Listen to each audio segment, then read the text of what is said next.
Hey, Stephen. Stephen W. It's two Hey, Stevens James. tonight. So Hello. Stephen W. Hey, mate. Hi, I'll James. put you on mute. Thanks. Actually, I don't know how to do that. That's right, it's on mute.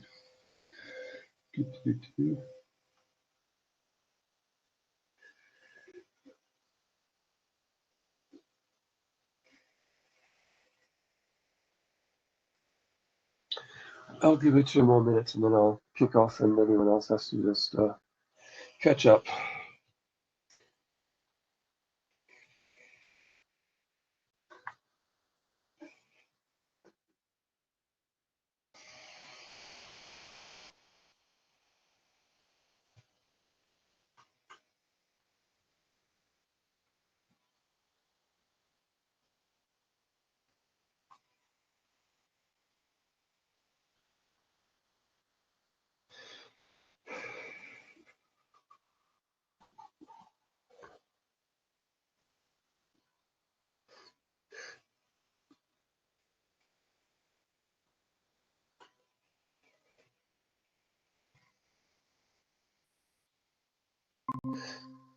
Hi, Jess.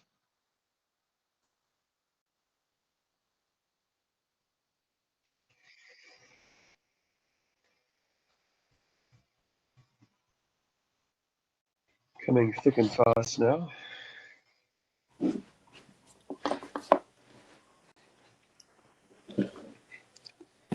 Hello, James.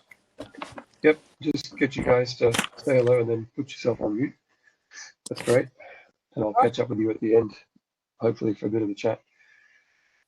I'll give it, what's it now, 2:12. I'll give it 2 more minutes. We'll start at 8:05 if no one's around.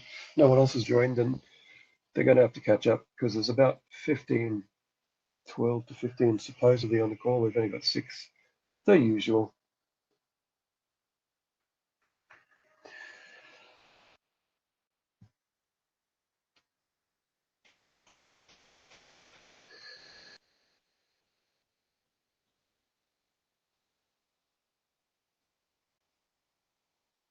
Stephen W is doing a, there he's back. He's like doing a bit of a Muppet Studio thing where the guy creeps up from below the screen and then says, hello. Got you now. If only James, one of my childhood fantasies.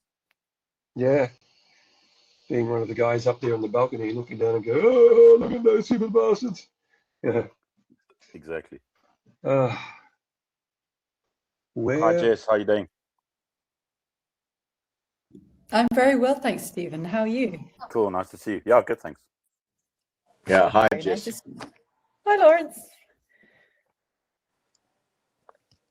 Okay. Like a mini event reunion. None of our locals. Exactly. Quite strange. All of our internationals, well, not half of our internationals and none of our locals can never explain that. The ones who can get here easily are always seemingly the last ones to join. Okay, I'm going to start, and they'll just have to join in. And I'm going to have to hope that I can see them wanting to join as I'm doing the pitch. Not known for being able to multitask, so this could be a bit of a challenge. Whatever. Look, I want to put this on record, seeing as I'm recording this, that there were the following people who wanted to join and couldn't, so I'll mention them so that they can see themselves in the replay. Swanette from Madeira, John from the US, Vito from Canada, Stephen from Mexico, another Stephen, 3 Stephens, my God, Dan from USA, Gally from Belgium, Noura from Malaysia, and Kay from Ghana and SA. So yeah, wow. International. This is going out to the masses, guys. All right, I'll bring up the slides and we'll start. Get you guys to mute yourself, and then I will just jump in.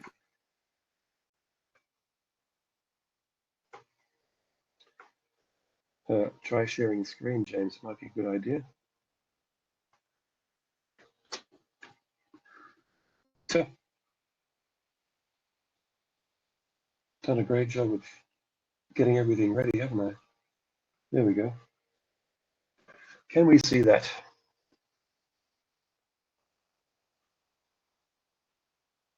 Yep, good. And you can still hear me okay, right? Okay. All right. I just can't see the presentation that well. Here we go. We'll try this. Still not. Goodness me. That doesn't look, are you seeing one page, guys, or are you seeing multiple pages? Because I'm just seeing a small box. So now we can see like the main page and with your slides on the second. So I think we're seeing maybe your presentation view. So we can kind of see the lineup of slides on the left.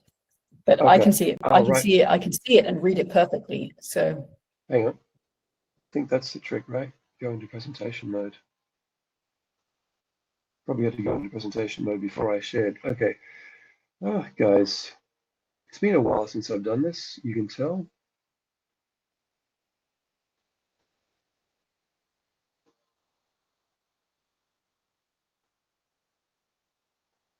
Try this. No. God. I'm glad you're a friendly bunch. I'd be heckled off by now otherwise. Unpin it from the main screen. No. Okay, I think I have to start again. I'll just unpin. Stop sharing. Go to full scale. Present. Now try and go back. Now try and share. And we may or may not have a, yep. Is that a better view for you guys? Yeah, we can see it. Great. All right. I just can't see who wants to get in. Oh man. This is why they have two people presenting, right? That's why you always have someone else. Well, you're welcome to send me. You're very happy. I'm very happy if you send me the deck. I can present it, and then you can just say next slide. If that will be easier for you. Come on, we're halfway through. I think we should just soldier on. And if you at some stage don't get it, then we'll somehow have to work it out. All right. Okay, 20:08. Let's try and keep this on time. All right, so yeah, I don't know how many of you had a chance to look at what I sent through in terms of the links. You may or may not have looked at decks. Doesn't really matter. We'll just go through a abbreviated version of the four and the overall concept. Then, if you haven't looked at the data room, I'll send you a link again, and we can discuss what we do from there. How do we get here? Been beating around the concept of doing a syndicate for years now, after doing 77 investments myself. The reality is everyone's individual effort counts, but the other reality is these efforts only work if they are big enough to make change. And so I bit the bullet and said, that means I've got to get out of my comfort zone and I have to do something bigger than I was doing. Hence the concept of why I would even think at 65 to get into a 10-year commitment and run a syndicate plus a fund. We all kind of, I think here on this call, know about the concept, at least, of first of a kind. The biggest headache for anyone trying to fund something that's in, say, a nature-based solution type of startup is that someone says, as an investor, haven't seen that before, how does that work? We have to have the right answers and the right structures and the right wording to avoid that as I go in and start raising capital. So let's go through what we've got in terms of the slides. Now I'm kind of going to be interested to see whether this works. No, it doesn't. How do you guys change your slide? Try scrolling and zooming. All right. Just I'm trying it on the slide, left and right. Yep. Huh. Isn't that a thing? Oh, hang on. down the bottom. Blow me down. I mean, seriously, I didn't go through this as a as a walkthrough this morning. You can tell. Looked at the information, just didn't try and use it. Oh, James. This is exactly the sort of thing we used to laugh at, or we're kind of grinning at during the GRFC situation. We're saying, "How are you guys doing this?" Okay, this is just not. Okay, page down, page up.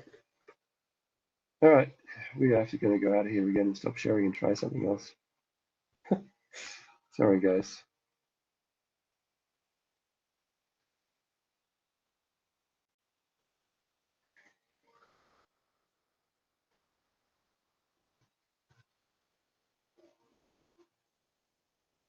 Nothing's working. Got the tabs, got the buttons, just isn't working. Oh, blow me down. Are you kidding me? All right. You know what I'm going to do? I think I'm going to give it to Jess. We're going to start again. Can you try, Jess, on your end? Sure, no worries. I'll stop sharing. I'll send you the slide. I'll send you the PDF, yeah? Yeah, great. Can I send it via, actually, for you, it's via email, correct? There we go. Or you can also put the link in the chat or whatever. I dropped my email in that link. Oh, okay. Yeah, great at pitching, sorry, great at closing deals, just can't use technology. That's what they're going to say about me. I'm okay with that. Sorry, guys. I'm glad you're patient today, at least, to get the kinks ironed out. All right. I'll link to do you want the file or a link to the actual? Whichever one suits you. Just let me know where to look for it. I think I'll send you a link to the data room itself.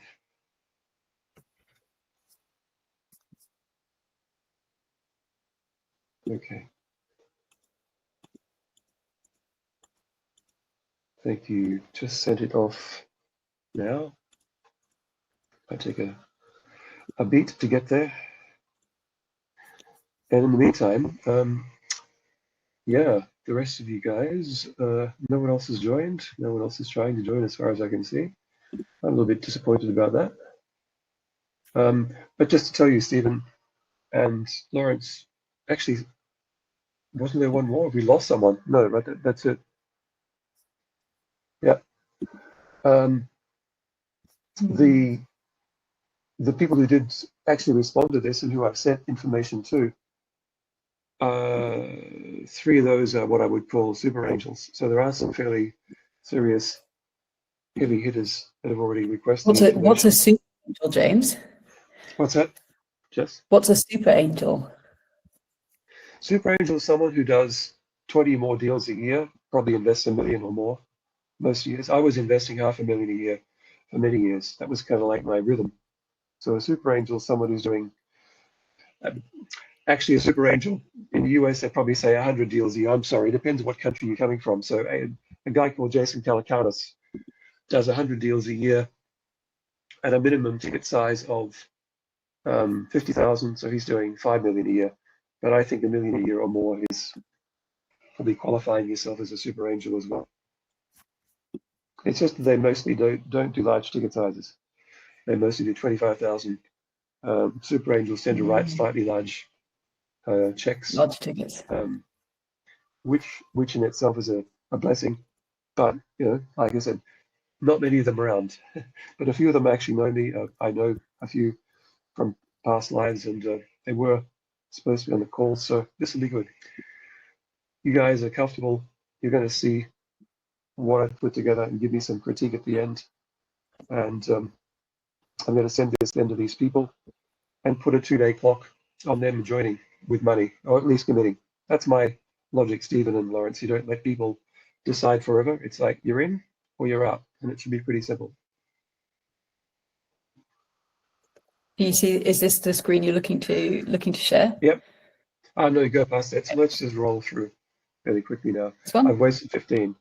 So the macro thesis, yeah, atoms over bytes. That's one thing that I can't compromise on anymore. There was a time recently when I was doing hybrid investment theses. I was doing still some B2B software, basically picking and choosing, and then focusing as much as I could on what I was saying back then was my clean energy or at least environmental theses.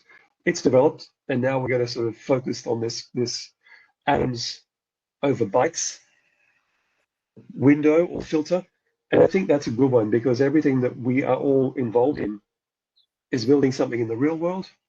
It's building something physical, but it's also creating something that lasts. It's a forever thing. I mean, software can last forever too, but what we're creating together and what this syndicate will create could last generations. So atoms over bytes, very important. And enough money has gone into AI. The bubble will burst later this year or soon enough. People will lose their money. Funds will go broke. And in the meantime, the problems facing planet Earth and us will not get fixed. So we have to step up and start to show people and convince people to come with us to fix those problems. Hence, what we're trying to do together. Okay, thanks, Jess. Next. So basically, in this one SPV, I have to say it's slightly different to what other people do. Most SPVs, most special purpose vehicles, syndicates, will take one startup and try and raise for it. Sorry, that's me. Did I cause you? I messed up. There we go. Oh. There we go. Okay, here we go. Glad it's not me. Most SPVs take one startup and try and fund that. They try and raise for that. They go through the process, they move on. I find that highly inefficient. It takes 3 to 4 months sometimes to raise. If you're raising for one, the same time it takes to raise for one, you can raise for a group, a cluster, a portfolio. It's no different. What you do is get efficiency. And so again, that's why I've chosen to cluster 4 unique startups that I know well and am involved in for some time into one pot. And they are very separate. They're not overlapping. So the first one, industrial circularity. BeSmart will be the provider of machines that are modular. They come in a 40-foot container. They will then be deployed to where the waste is on site and convert that waste into high quality, licensed and validated, for example, building material or building products like paving bricks for driveways, walkways, whole areas of open paving where you would otherwise use concrete, and house bricks, not unlike what we call in Australia rock block or cinder block. Totally out of waste. Green because there's no large draw on electricity to kiln fire those bricks, and green as well because they've taken what was waste that could have been generating CO2 and taken that out. So you've got a capturing of CO2, a reduction of energy used to create the product, the end product, and probably a saving, if I'm honest, on how much that end product costs. So your profit margin is higher compared to, say, a traditional kiln brick. They're already going gangbusters. They've been on the road to where they are now for 10 years. They had one working model. It did work. It was working quite well, but not as sophisticated as the latest process, which this image doesn't do justice to, I'm afraid. I'm sorry, it was a bit typical AI.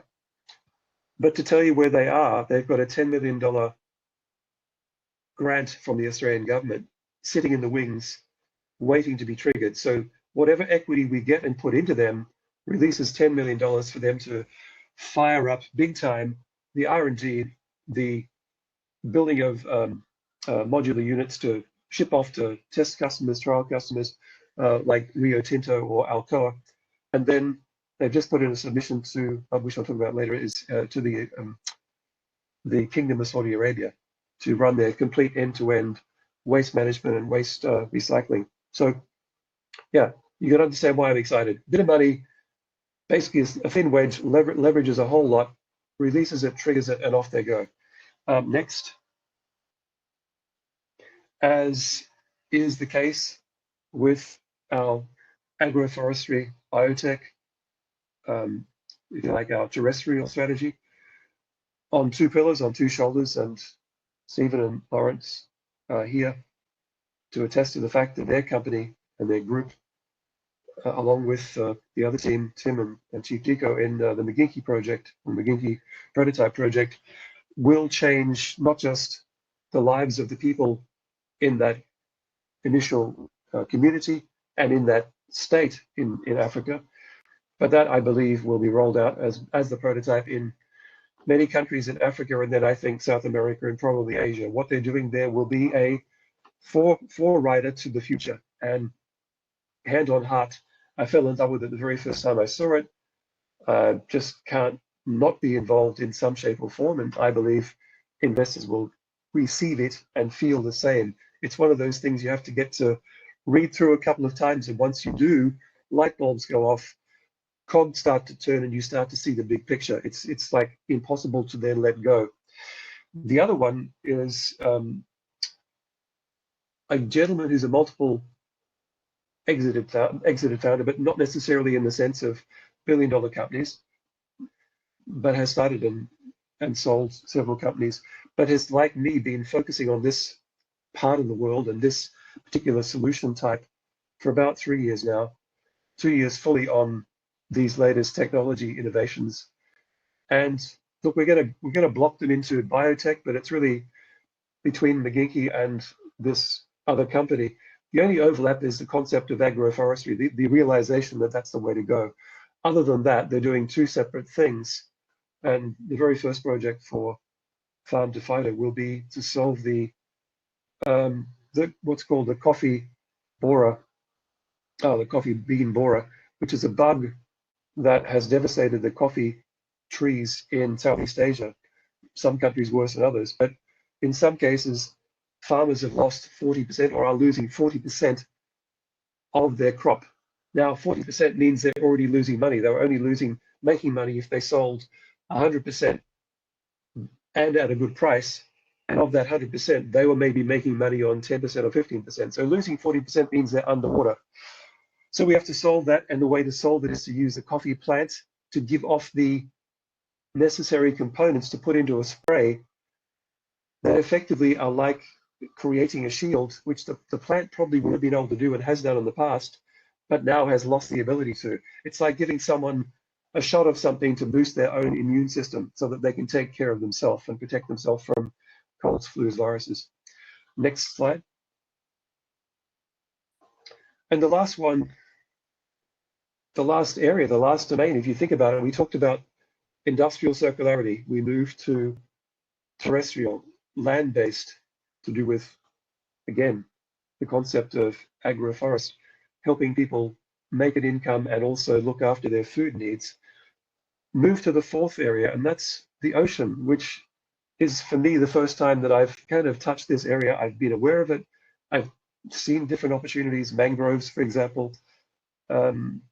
This is by far the cleanest and simplest end use that I've seen, and that is the concept of re-reefing, or putting in reefs where reefs have died out and putting reefs into other areas that at the moment have not been able to grow their own natural reef, to create ecosystems, meaning food and then fish and then or animals and then bigger ones. So the food chain, the food hierarchy gets established, which in itself is great. But my and these guys, our way of looking at this differently was to say, yeah, okay, but rather than putting all the equity in and waiting 5 years, 7 years to get the money back, which no VC wants to do, we know that we can refinance the country's debt. We will literally go to countries like Kenya, like Bangladesh, like Papua New Guinea, and I will bring in my large fixed income suppliers, be it Japanese pension funds or other parts of Southeast Asia where interest rates are low.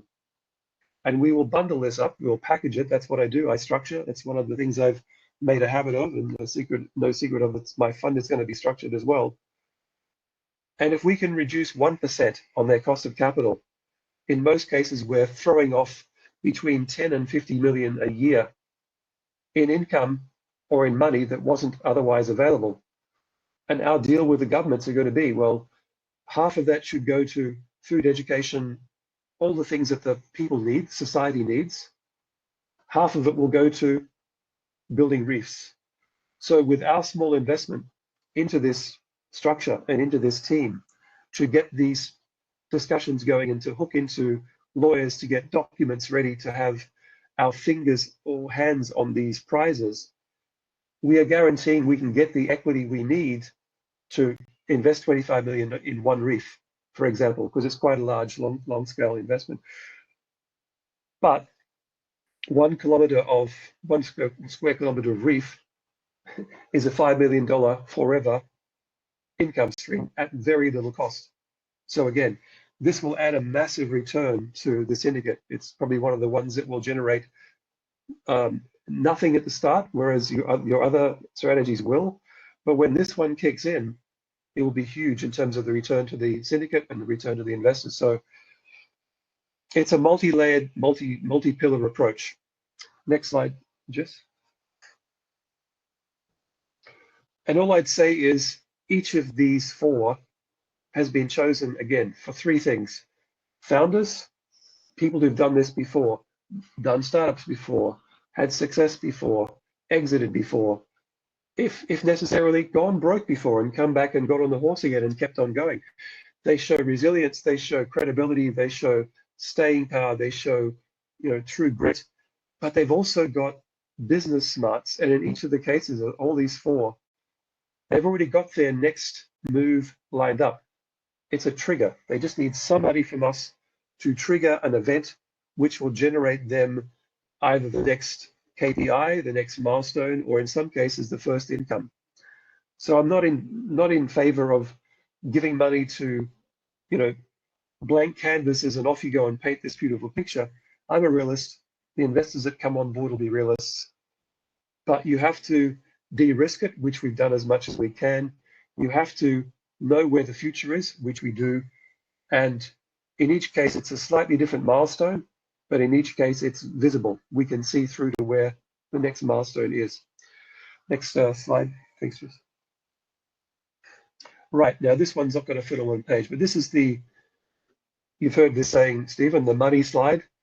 If I had a couple of investors on, they would have said, why didn't you bloody well put that up on there first? That's the main slide. Everything else is no, like, get to this slide. Oh, geez. But I mean, come on. The big reveal, you can't pull the curtain back straight away, Dry Dress. You've got to sort of make the tension and start and then go, okay, surprise. Oh, Jesus. Anyway, look, there's too much in there to actually go through, but the reality is it's a 2% management fee, 20% carried equity situation, as is standard, as is industry stock standard. Okay, I'm not doing anything crazy there. Why? If you could just slide up a bit and maybe try and expand it to get that section underneath, just somehow. I don't know how we do that, but if you can see that, you can. If you can't, you can't. The reality is I wanted to pitch and give bigger incentives for the future. I want to incentivize investors to come in right now. So there's a time clock on this. And anyone that sees this, anyone that was here today and sees the replay and gets to me by Friday with a, I'm interested and I can invest this much, will be able to take advantage of everything I've written there. And we're talking about some pretty heavy things. We're talking about a discount on the price you pay to get into this SPV. There will be price sensitive timing. So people who get in early will get a discount, 15%. People who come in later before we close will be paying the standard 1-to-1.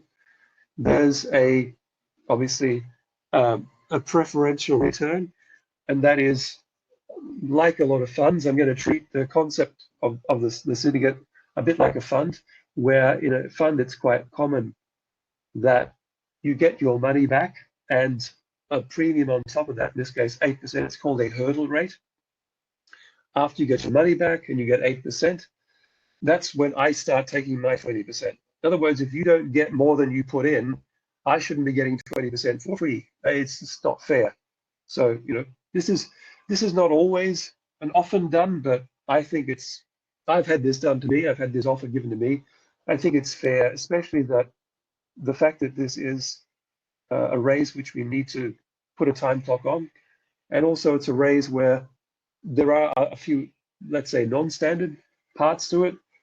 So you want to focus the investors, I think, fairly and rightly on, what's in it for them. It's fair. And I'm trying to do as best I can to give them those incentives. The third one, again, I feel like this is, for me, important, and that is that you get a credit. If you come into the syndicate, you'll get a credit when you realize that I'm starting a fund after the syndicate this year.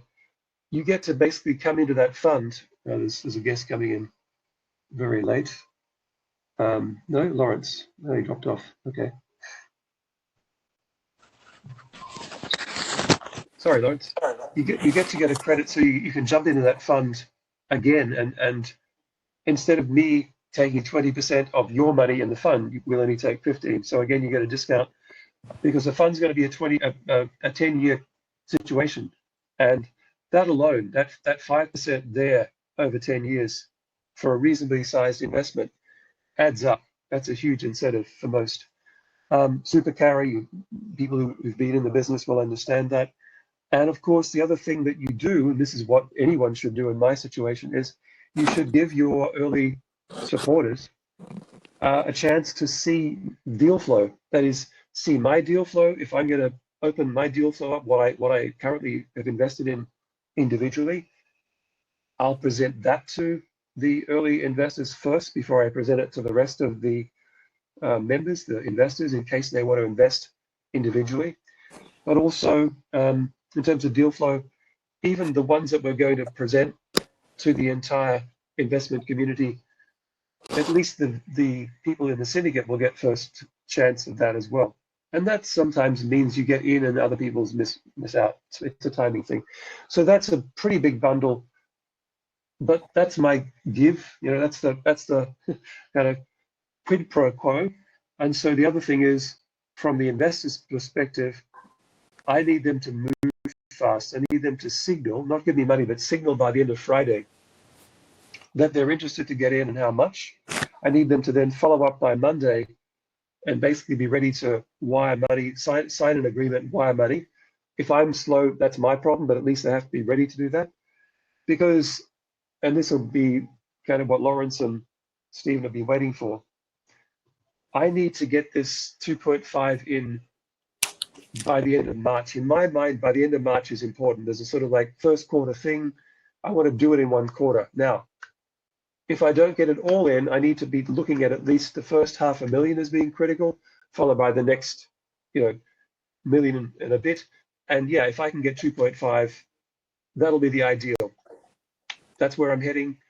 There's always potential of pushing that out if it doesn't quite work, but that's where we're going. A bit over time, but we're going to open it up now for a bit of Q&A. Normally I should be finishing now, but I'll give you 10 minutes of Q&A before I get kicked off the free Teams, because I aren't paying for it. So open it up, unmute yourself. That's the QR code for booking a call with me. That's just my Calendly link for those who want to book a call to say, I want to invest. But other than that, open up your mics and ask any questions. James, can Yes. I ask some questions that we are used to asking each other? So as always, you've piqued my curiosity. As a combination, as I've got to know you, of conventional conformity and coloring outside the lines creativity. So yeah, very, very cool. And I'm saying that as a compliment. I know it's probably not an easy one to answer, but I understand your strategy and upfronting and incentivizing people. But what I am curious about is the bundling together of, I understand these related, they are obviously related under a bigger umbrella of environment, climate change, and sustainability. Yeah. But they're very different projects. And so can you invest individually in the projects, or do you have to buy into all four? And whilst that can be attractive, your audience becomes a lot smaller, from my humble experience. So can you just walk us through that? And obviously I know we haven't got time, James, but I'm curious. You've really piqued my curiosity in your approach on that. So if people come in based on what they see and say, I really can't give you an equal, like I can't write one check and let you decide where it goes, could I write a check and we agree, James, you and me, about the weighting of who gets what? I would accept that, right? Because everyone gets something. If they say, I just want to invest in one, I would ask how much, and I would say it's in the individual startup target. It's in their interest to deal with you because that's an amount that's going to make a difference. If that same person came to me and said, I want to invest 10,000 in one of them, I'd say, no, A, you're under the size that anyone wants, and B, that 10,000 relative to what they need to get is potentially maybe not even possible to take or not interesting. I'd have conversations with all of you, right? People involved in those, but my honest opinion is the reason you say that is because of conventional wisdom, and conventional wisdom to me doesn't exist. Shouldn't be like considered to be set in stone. Why? No one's done this before, Stephen. Very few people have even tried this, to have a credible A/B test to say it doesn't work or it doesn't work. And I'm willing to go out on a limb and say, this is the sort of thing that'll attract bigger checks than smaller checks. And it will only work for people who are already in this pipeline, who are already drinking the Kool-Aid and have the glasses on. It won't work for a passive outside investor. I don't want passive outside investors. Actually, I would tell them, I'm not taking you. If it's like, yeah, but 1,000 different things. I don't really like this. I don't really like that. Like I'm sorry, they're going to get told no. I am telling you bluntly, right? They will not get in, or I won't be talking to them past that first call. I'll say come back to the fund if you want to come back when it's a clear entry and exit thing, because a fund is a vehicle where you have no control as an investor, and they're going to invest in a basket of targets, right? So that's the concept. People invest in funds. They know it's 5, 10, 15, 20, 30. The same people can invest in syndicates. And I think this time I probably will get some from that fund concept that come in early to a syndicate to get into the fund later on. Cool. Thank you, James. And also, I'm glad you explained the additional underlying levels of flexibility. I think it strengthens your model. Yeah. Lawrence, I know you got a question. Jess has to. Okay. Jess, you go first. Okay, thank you very much. I have loads of questions, but I'll also say up front that I really admire the mixed portfolio approach here, and that you've got a very different like types and styles of business within the same grouping, and I think that is excellent. I'd love to know a little bit more, like logistically, how this works. Sort of look like how is the money sort of managed in the interim period? Right. What shares do we get, and is it are the shares for the businesses issued at the same rate for all investors, regardless of the amount that they invest? Or if you invest a lot more, do you get more? I don't know, like, is the sort of valuation different, those kinds of things? Let's start that one to start with. So no, not automatically. So if you say, I want to do 1 million of the 2.5, does that automatically give you a discount? Nothing automatically gives you anything. These are called side letters. So they discuss with me. We haggle. I agree on a discount. I agree on something that is an incentive for them. Take it in entirety. The incentives that I've given there are worth millions. If that person is going to eventually invest, let's say invest 500,000 here, but 5 million or whatever in a fund. Let's just take those, 10 times in a fund. Those incentives I put there are worth probably $1.5 million to them in terms of savings, just that. So to ask me for more, I'd do the math and I'd say, maybe, but I wouldn't let them go. I mean, they're not going to get out of my sight or out the door without having a deal done, believe me. So that's answers that question. In terms of what happens in the process, you first make a commitment, you then sign an agreement, you get the wiring instructions, you send in money. That money is kept on hold until we reach a certain milestone. In this case, 500,000 is a milestone to start deploying. If we don't get 500,000, that money goes back. I will send it back because theoretically, I haven't got enough to give any of you enough for you to get past that. Like if I only get 200,000, honestly, between four, that's when having four is a pain in the ass because no one's going to get enough. We have to come to some agreement with the investors. Maybe they'll let me deploy, but normally they might say, well, with that money, you can't cover my investment risk. Maybe, we'll put it on hold, come back when you've got more. That's the gray area. Other than that, Jess, if money keeps on coming in, you take it, you then close the round at a certain point, and then you divvy up shares based on A, the percentage discount that some get. So some get, more shares for the same amount of money than others. And B, anything else in terms of ratios. So if 2.5 was the pie, it's normally just a mathematical calculation as to how much you get of the 2.5. That's one thing, right? And the second thing is plus or minus the discount. You might get more shares because of the discount. And that goes through something like sidecar or angel list. So I haven't got that yet. I haven't got the structure put in place. I'm not going to go out and put the structure in place and then go fishing. I'll get the interest, do the deal, and then within a day or two have the structure in place and everything moves across to that structure. Then it's the fund's account, it's the fund's name, fund syndicate account, syndicate name. I'm the CEO, major partner. There's going to be someone else joining me to help Tapas.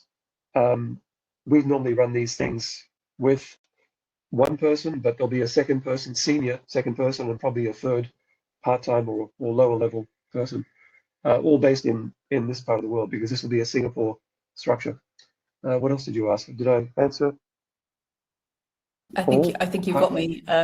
I'd love to just pip in Lawrence at the post on who are your Kool-Aid people? Who are your Kool-Aid drinkers? And are they mostly in Southeast Asia, do you think? There are some from the US. I just don't know whether it's going to work out because they're so used to having certain things in a certain way. But yes, in Southeast Asia, I'm talking about individual investors who also might work at Temasek or have a big picture green regenerative viewpoint, but also have private investment off to the side and see this is like get in here if they like what we're doing, get hold of those companies, be there for the next big raise or the fund because they can see this could be something really cool and they can help deliver the companies the supply of the company's products into a pipeline that they already have. So these Kool-Aid people tend to have knowledge, access, invested before, and will add a huge bonus, and it's usually customers or pipeline. They bring in and feed their investment so that those companies exceed expectations, and hence they deliver bigger profits or bigger valuations for us or them. So it's a self-fulfilling thing for themselves. Thank you. Thanks, James. Lawrence, before this might get cut off anytime, so I'm sorry to say if it does, guys. I'll send the recording. Yeah. And you've answered my question by answering one or two of the others, so I'm very comfortable. Thank you. Okay. Well, then I will say thank you. It's been a good demo. It's good. Sorry, James. Is there time for one small question? Ask the question, but as I'm answering, if we get cut off, I'm just saying I'm apologizing in advance. How do you exit, and is there flexibility, and how do you price the exit? Yeah, so one of two obvious ways. We might try and exit at Series A. We might try and literally exit by the time the Series A round comes out. If the valuation's gone up say 2x or 5x between now and 18 months time, which could happen. We'll give that option out to the investors and say it's going to be 50. No, actually, look, wow, now it's saying I've got time. All right, whatever. I don't know. You'd normally go to the investors and say, we can get a position. We can get all of it out or some of it out. Who's interested in that sort of a deal? If it doesn't have to be all. It can be partial. It's more convenient if it's all, but it can be partial. So that's like the first window, Series A. And that Series A, by the way, if all things go correctly, would be the fund, my fund. The fund I create would be able to take out, if possible, some of the people who want to get out, right? That's the early liquidity window. After that, I'd say most people, if they don't want to get out then, they want to stay in there for the long haul, right? The full ride. Probably, practically speaking, there'll be some individual offers for these companies then, M&A, that will happen after they get to, say, 10, 20, 50 million in revenue. You get to a certain size, you start getting M&A offers. That's where the lower end of the big M&A firms work, 20 to 50 million in, say, annual revenue. So that's the next thing. You might get individual exits on one of the four companies, and you'd normally take that. You don't make them stay in. They can then go. You divvy up the proceeds to the shareholders. They get a partial exit, if you like, and then that can happen twice. And if not, by the time Series B comes around, what's 3 years time, 4 years time, that'll be the time to get the exit when you do a certain round where the VCs are happy to get you out. They'd rather have you out than keep you in. So there's like a series of staged options, possibilities, sometimes all at once, sometimes individually. And if not, it's got to be a stage structured portfolio exit to a larger organization, like a series of funds or individual corporates at a certain time. And it's neat and we're gone, right? We're all in and we're all out. But nothing's ever that smooth, right? It's always messy. Thank you. What do you reckon, guys? Call it? Fascinating. Yep. Thanks, James. Yeah. Okay. So you should actually, by rights, my trusty friend should send you all a copy of the recording to your email. So I never know whether people get it because no one ever says I got it or I didn't get it. I get it, so I'm going to send it. There's only a small group. I'm going to send it manually by email just in case you didn't get it from the Fathom, the note taker. So James, can I ask one last question before you go? Obviously, yep. What we all want is your fund to get up, and yep. There's always parallel people looking at what you're doing. So say, for example, and this is obviously a little bit parochial because I'm looking at McGinkey. Say, for example, there's a company that wants to come in, and beside our EPA, you know that there's the conservation of those forests. Yes. They don't want to do it. They just want to make sure people don't chop down the trees and they don't like carbon credits. So they come and do a deal with McGinkey where they say, look, we'll put in 6 million. Yeah. Can we bring that to you and say, can we put this out as a sensitive announcement so that you can offer your guys, look, there's some more money coming in. Why don't you, is there that sort of opportunity for you not to, we're not trying to get you to pitch it to other people, but obviously if more money is coming in, does it make it more attractive or not? Yes, no, absolutely. Every time every time a target company gets more capital, it's a signal.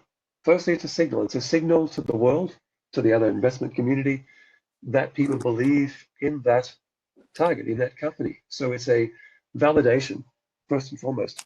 And then secondly, it does, it's not just validation, it does increase the valuation. Two words that sound the same, similar.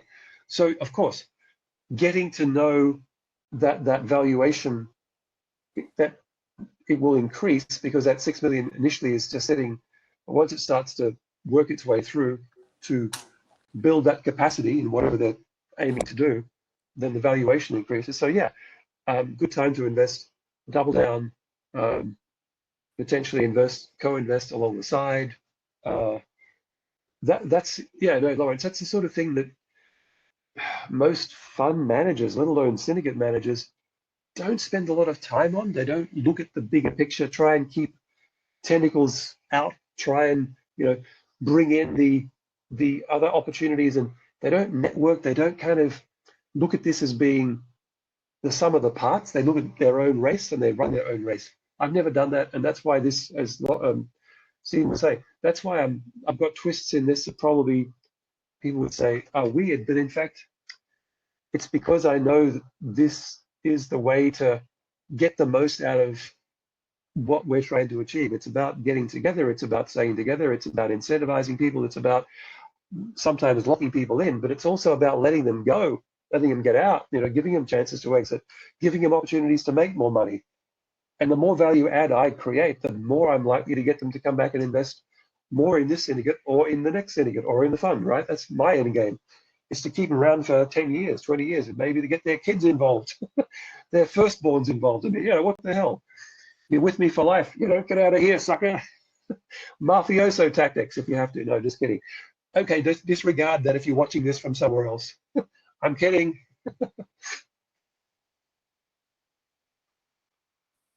Yeah, sorry. Off track, too much coffee, not enough sleep. James is unraveling. Better stop it. Oh man, it's been really interesting, James. Thank you. I'm gonna drop off. I don't know whether Stephen's still there or not, or we lost him, but yeah, let's wrap it up there. It's been a bit longer. I went way over time. Thanks, Jess, for making it work. I will have to try and figure out why I can't make it work myself before I do the next one. Thanks, bye everyone. Thanks, James. Very, very, very insightful and very. Yeah, thank you, James. Very exciting, James, and we invested in it already. So, yeah, lots of love and success and good wishes, man. And Jess, nice to see you again. So nice to see you. So nice to see you. Likewise. Cool. Thanks, Take care, guys. Bye-bye. Thanks, James. Bye. Thanks for your support and belief. Thanks, mate. Bye.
由呢三性即可攝盡一切有漏無漏、有為無為諸法啊！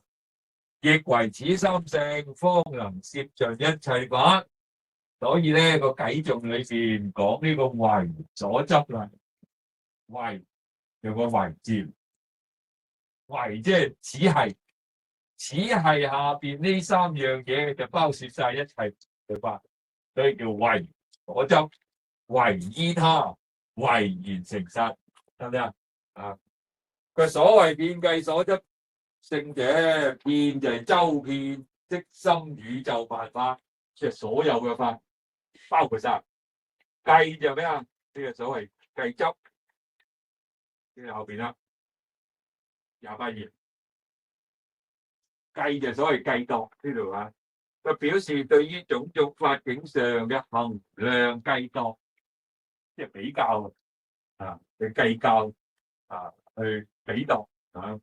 佢話合起來說，遍計就是周遍計度，凡心識可以想得到嘅，言説可説得及嘅，都是計度分別之類，所以叫做遍計，係咪啊？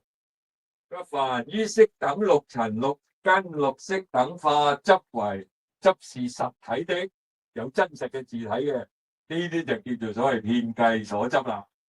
睇法師嘅説話好白啊，係咪啊？嗱，你睇唔明規基嘅嗰啲咁文雅嘅文字，你睇睇法師嘅好白嘅文字啊，得唔得啊？所以讀完之後你唔好話唔識啊，係咪咁多資料俾你，係咪啊？有心嘅。